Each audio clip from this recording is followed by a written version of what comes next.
ಕಾಣಿಸ್ತು ನೋಡೋದು.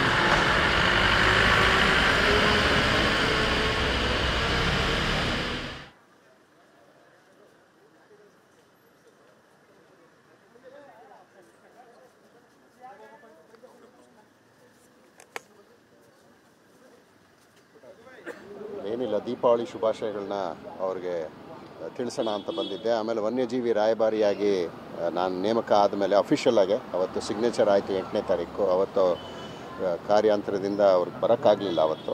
ಅದಕ್ಕೋಸ್ಕರ ಒಂದು ಸತಿ ಧನ್ಯವಾದಗಳನ್ನ ಹೇಳೋಕ್ಕೆ ಬಂದೆ ನಾನು ಅಷ್ಟೇ. Thank you.